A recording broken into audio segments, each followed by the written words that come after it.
Folks, how you doing? Welcome back to Football Digest. And before I go on, happy birthday to us. Happy birthday to us. Happy birthday, dear Football Digest. Happy birthday to you. And I'm doing so because officially, Football Digest is 1 year old. Yes. A day like tomorrow.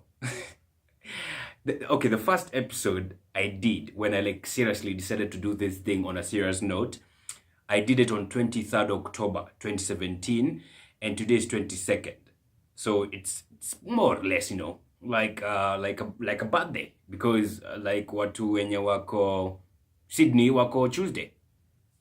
So, you get the point, all right? So I feel like I should do this today, and that's why I'm exactly doing it, all right? So we've clocked 1 year old.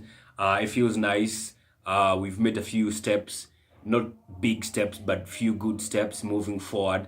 And of course, we continue to grow day by day, and I'm feeling happy. There's nothing I love more than doing what I'm doing right now. So yeah, that's what's up. So how you doing, folks? How was your weekend? How was your week? It's been a minute, by the way, since the international break. I hope you had a fantastic one, man.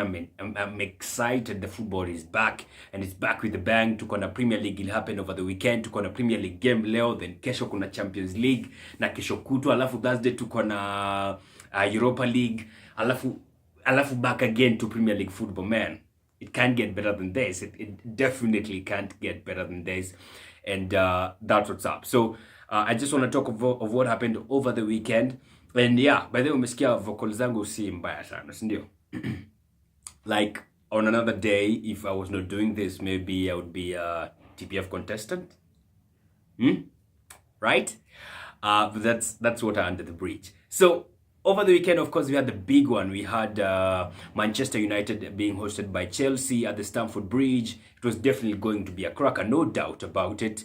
And it was actually more thrilling than I thought it would be. Okay, I thought it was going to be dope, but sometimes, the two games, a game between the two teams can sometimes be dull. Have you ever been treated to a 0-0 draw in that game? I can't remember the last time we had such a score line, but this one was something no one saw coming. Because, first half it was all about Manchester United following proceedings and Chelsea calling the shots, and they scored a goal to that effect.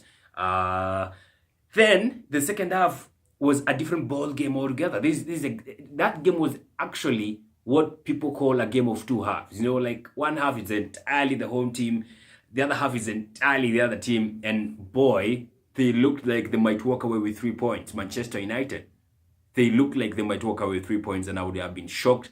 Brilliant goals, by the way, from Anthony Martial. And although ya kwanza, kind of feel like Alonso, yani Martial alipigia tu ball hapo kwenye Alonso alikuwa ameanguka. I don't know about how that's supposed to be treated, but yeah, ilishafungwa, like, happened. And of course the second goal was brilliant, man. It was brilliant. It was absolutely brilliant.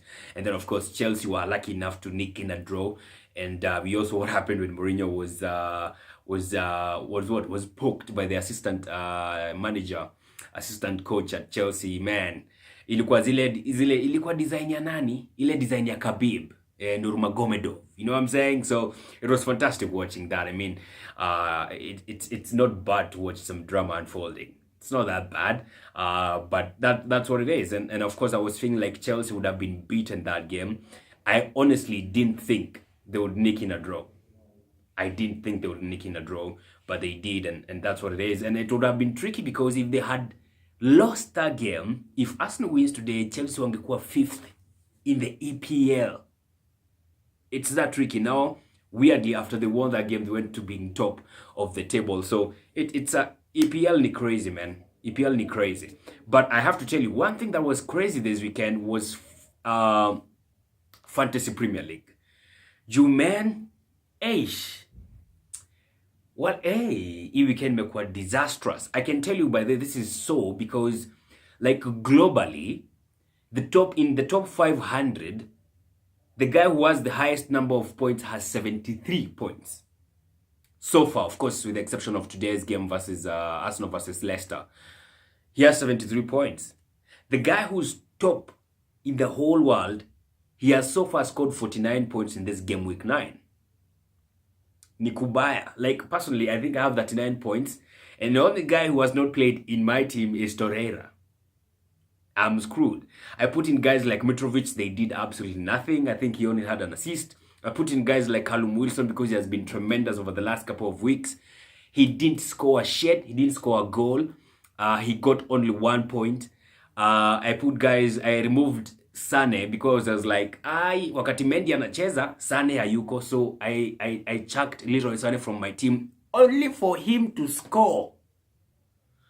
Only for him to score. I put guys like Doherty. Doherty had been racking in points week after week after week when playing for Wolves. Wolves lost 2-0.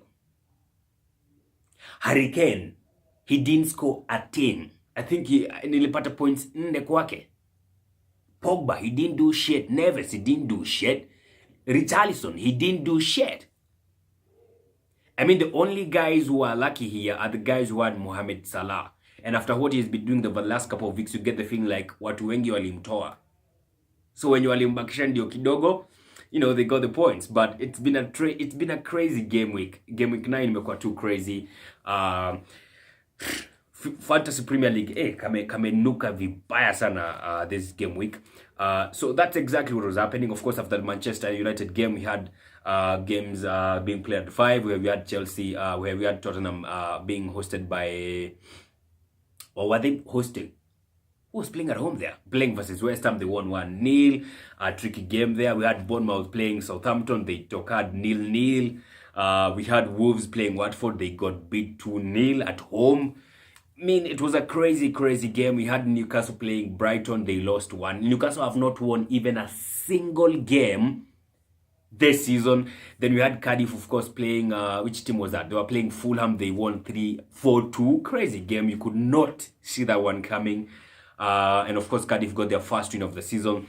Interesting weekend this one was. And of course, the last game of the Saturday kickoffs, or the Saturday games, of course, was Huddersfield welcoming Liverpool, and that's when Mo Salah scored. Finally broke his duck after not scoring for like, I don't know how many weeks, almost 6 weeks without a goal for him. So EPL, that was always transpiring. No one saw exactly the scorelines going down the way they did. That's why FPL watu wameumia vibaya sana. But today we have, of course, the last game of the game week 9, Arsenal versus Leicester City. This is going to be huge because if Arsenal win this one, we'll have won 10 games in a row. And I honestly expect nothing less than 3 points, because you know what, Leicester? If Aubameyang doesn't get you, Lacazette will. You can be damn sure about that. So I'm honestly speaking, I'm confident of a win tonight. But time will tell on that one. We're going to be waiting and see. Then let's go all the way to La Liga, because we had some serious action going down there. We had Barcelona hosting Sevilla. They won 4-2. But the highlight of the game definitely has to be the injury that Messi suffered that has ruled him out for 3 weeks. And of course, out of that, he's going to miss the Champions League fixture they have against Inter Milan. I think on Wednesday. I'm not so sure which day exactly. He's gonna miss the El Clasico that's gonna be going down over the weekend. And yeah, my question is, can Barcelona cope without Messi? Because Suarez is seriously out of form. Dembele didn't do shit. Sometimes he comes good, sometimes he's not. Dembele is the kind of guy who can really excite you in one game and honestly annoy you in the same damn game. Like akona katabia kabaya sana kakupoteza ball, like in dangerous places. So can Barcelona cope without Lionel Messi? Time will tell on that one. It's gonna be tricky, and I'm sure Inter is gonna be buoyed by facing a Barcelona without Lionel Messi, no doubt about it. But what caught the eye this weekend, however, is Real Madrid, because they suffered an L again.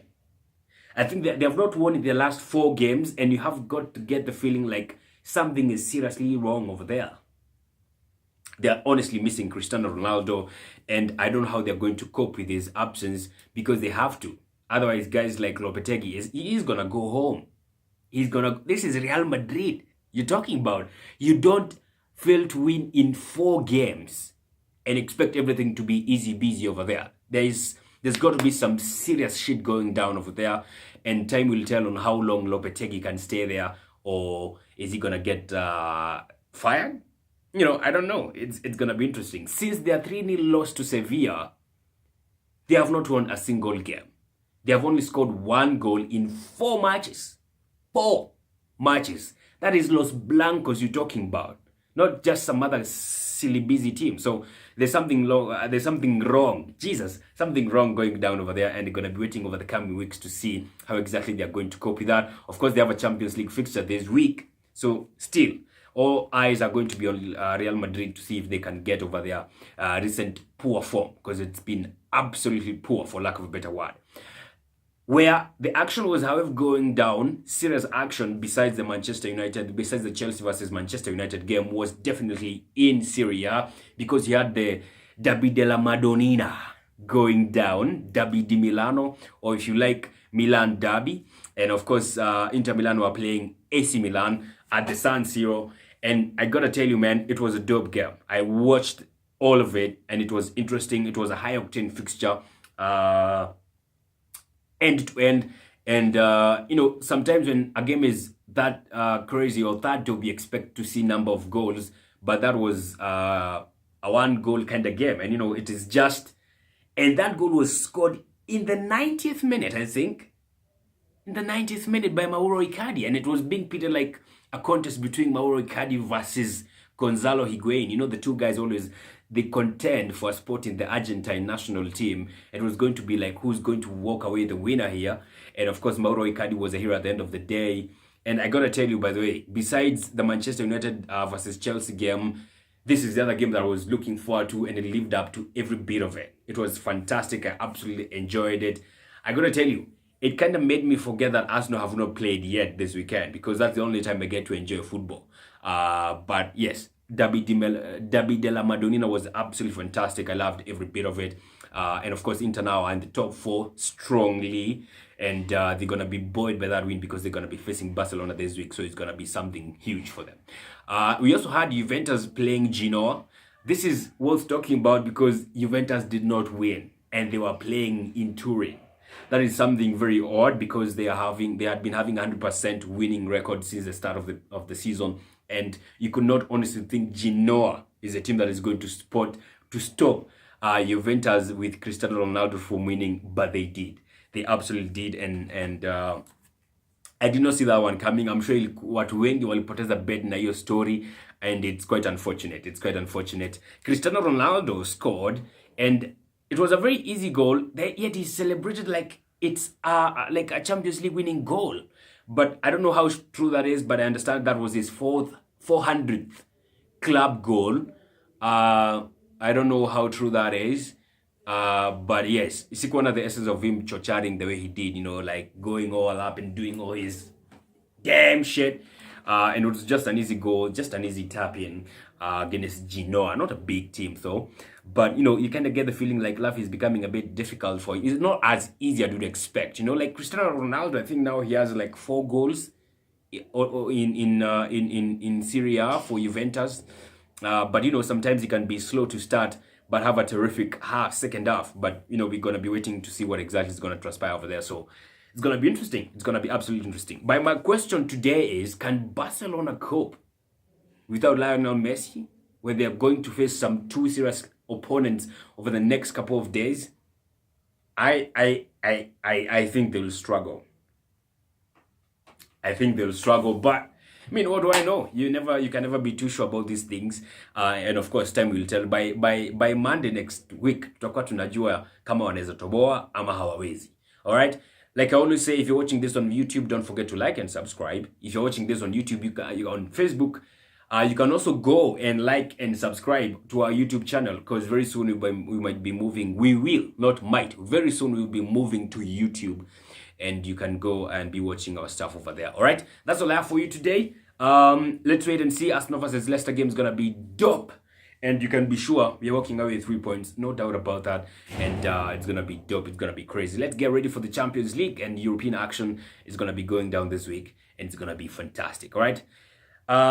Yeah, that's all I have for you. God bless. Take care. Have a good night, and have a good week. and a productive one and entertaining one in footballing world. See ya.